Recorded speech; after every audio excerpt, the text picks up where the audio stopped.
Со големиот музички хепенинг, Младинскиот културен центар Битола го заокружи 15-тото издание на фестивалот со поддршка на УСАИД.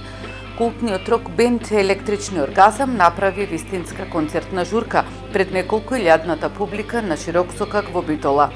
Се представија со колекција на нивните најдобри хитови. Фронтменот на групата, Срđan Гојковиќ Гиле, даде се од себе да ја размрда публиката на широк сокак и да понуди добра и енергична забава, при што го најави новиот студиски албум "Каде сме сега". На крајот на минатата година издадовме нов сингл со песната "Бев лош".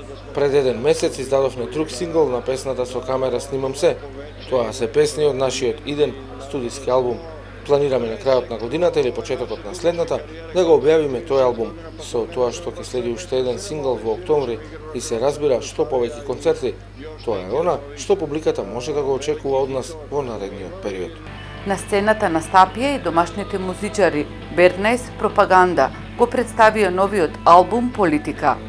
4-дневниот фестивал од 22 до 25 јуни пред публиката донесе повеќе настани на различни локации на главната улица Широк сокак во Битола, односно 2 улични концерти, уметнички инсталации, изложба на стрипови, проекција на документарни филмови за важни општествени прашања, неколку работилници за граѓански иницијативи и слично.